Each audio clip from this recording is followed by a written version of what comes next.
Let's coffee ourselves mga ka-guys and mga kasari. Kararating lang ni Kuya AJ from sa Aquashane. Ang ating kape, ang ating mug pala is Aquashane din. Ayan, courtesy of ND. And ito yung kinakapihan ni Kuya AJ at ni Mami Iya. Ayan si Mami Iya. Humigop ng kape. Kahit mainit guys, coffee is life pa rin. Gabi na dumating si Kuya AJ dahil meron tayong hinabol na customer sa Matina Aplaya. So, ginabi kami. And nakarating si Kuya AJ dito 7 o'clock na. Supposedly, 6 o'clock is andito na si Kuya AJ dahil 6 o'clock yung ano namin doon, yung closing time namin sa tubigan.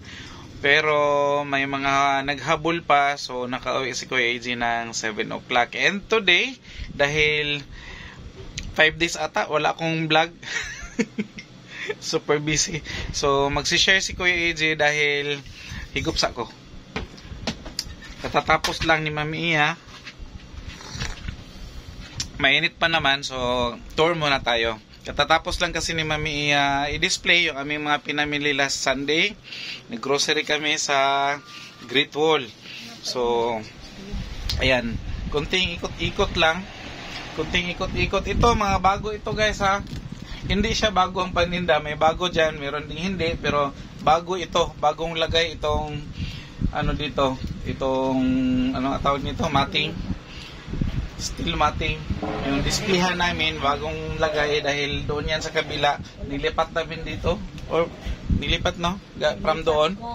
Nilipat ni Mami Iya. Effort ni Mami Iya lahat ito guys. And meron tayo ditong mga implement, sewing implement. Meron tayong mga pang girl implement. Meron mga paypay, meron mga hair clips, hair ano yan, bukot sa buhok. And tingnan lang natin guys kung ano yung mga bagong na-display na Mami Iya.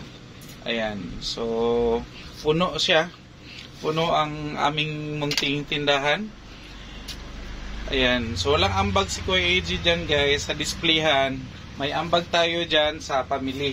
Yung namili kami, syempre, magkasama kami ni Mami Iya. So, may ambag si Kuya AJ. At least kahit pa paano. So, puno din ang ating mga sitsirya. Ayan. So, night tour ito, guys, ha. Pasensya na, hindi masyadong yung ilaw natin. Kasi yung isang ilaw dyan, solar yan siya yan, solar. So medyo nag-kurap-kurap siya pag kurap-kurap siya pag gabi. So may mga sitsirya pa tayo dito, mga overstock. Meron pa dyan, hindi pa nagalaw ni Kuya AJ. Nakapag-umpisa na ako konti pero hindi pa talaga matapos-tapos. Andito na yung ating selecta. Nakita na ninyo ito nung last na nag-tour ako. Pero makalat pa yon.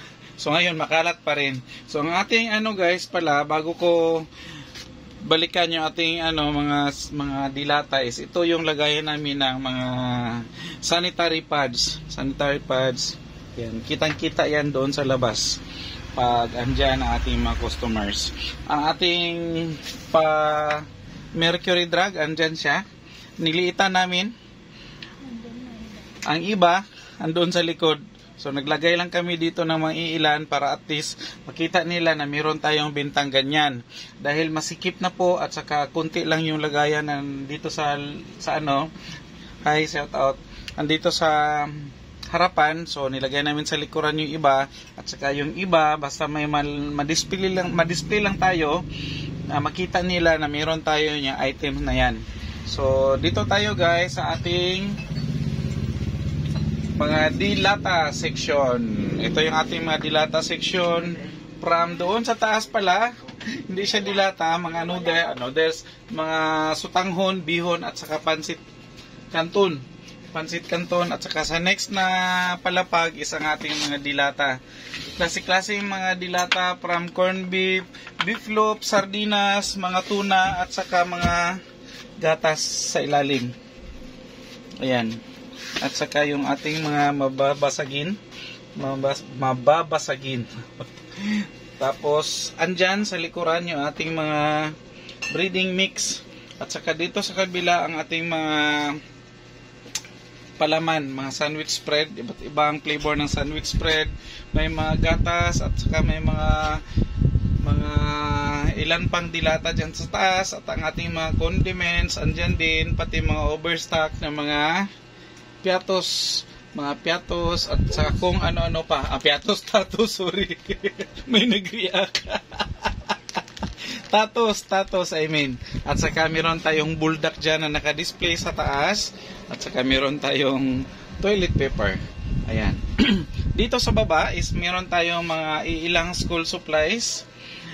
May halong margarine at saka kali. Dito may mga glue.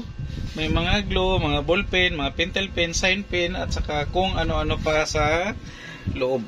Ayan. At saka sa ilalim yung mga pinapalamig natin sa ating chiller, mga Gatorade, Pocari Sweat, mga vitamin, calamansi juice, Coca-Cola in can, Cobra, Sting, Smirnoff, Soju, Jamaica juice, lime juice, Shuktong, Kulapo, at saka mga gin bilog at saka 4 kantos. Dito sa ilalim guys, mga mamahalin mga pundador. Meron tayong pundador pala na malaki. 790 pala. 790 ang price. Meron itong hawakan. Malaki ito, 1.75 liter. At saka meron tayo ditong mga pondador pa rin, Alhambra, at saka mga kung ano-ano pang mga inumin. Ayan. Sa ilalim, yung pinakailalim ng mga karton-karton dyan is mga tanduay. Mga tanduay na senior, junior, at saka long neck, at saka select. Ayan. Pawisan si Kuya AJ.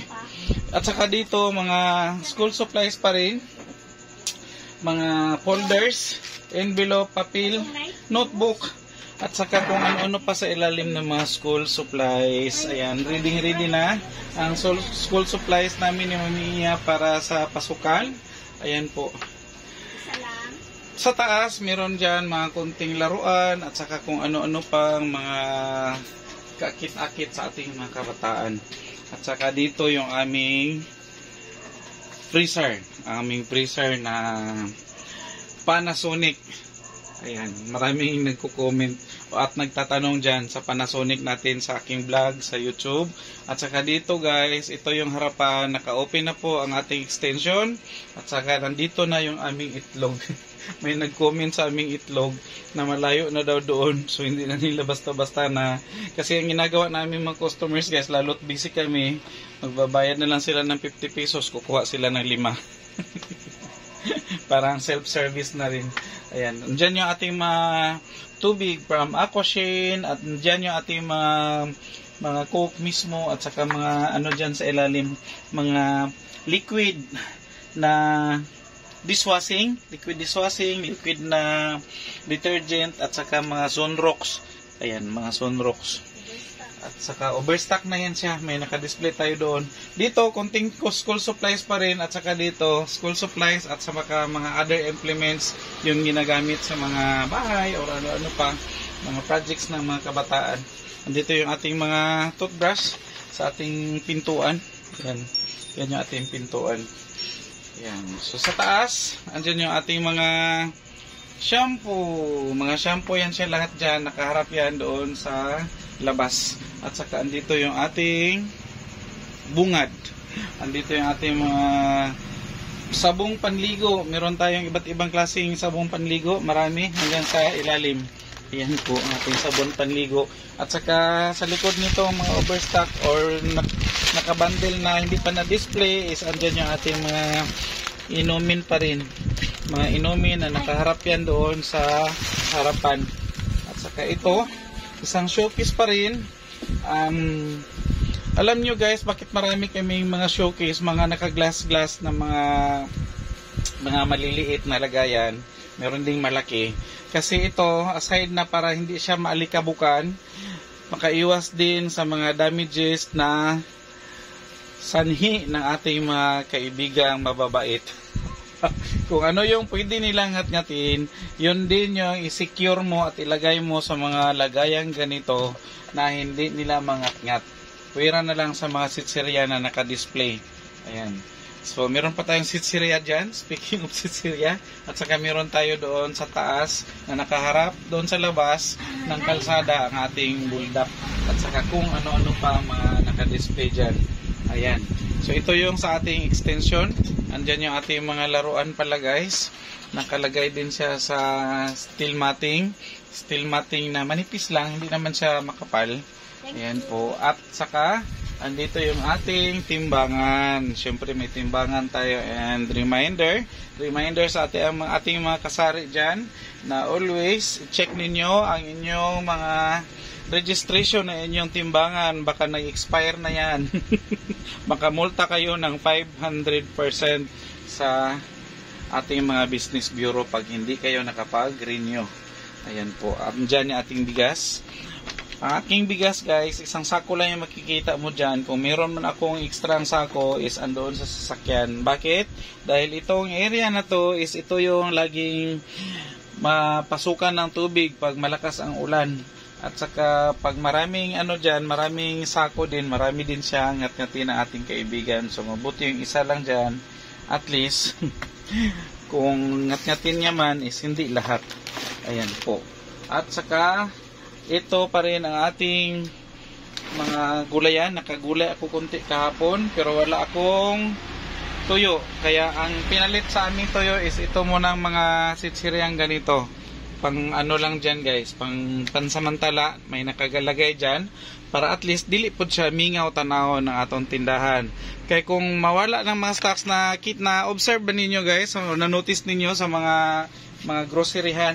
Na pag wala yung mga certain stocks na yan, nilalagyan nila ng ibang stocks para at least hindi siya hawan, hindi siya yung vacant ang space para hindi siya pangit tingnan. So, ganon din ang ginagawa namin dito, kunting tips na pag wala talaga kayong stocks na nakalagay dyan sa inyong mga lagayan, kunyari itong mga tinapa or mga sardinas is wala talaga, lagyan nyo ng ibang mga item or mga ibang dilata na hindi siya mabakant. Kasi pag mabakant yan, malungkot tingnan ang inyong tindahan. So, magandang tip yan from Kuya AJ na kailangan gawa natin ang paraan yung ating mga tindahan na hindi siya magmukhang kawawa at saka hindi siya magmukhang malungkot. Dahil may mga ginagawa tayo mga alternatives or mga paraan para hindi siya magmukhang kawawa. So galing ako dito guys sa ating pintuan, tapos yan yung view natin diretso doon sa kabilang dulo ng aming tindahan. So mahaba-haba ang lalakarin ni Kuya AJ at ni Mami Iya para ma-serve natin ang ating mga customers. So, gabi na. At saka malamig na yung kape ko. Busin ko muna yung kape ko. At saka i-end ko dito yung aking night tour sa aming tindahan. And bye-bye muna for now.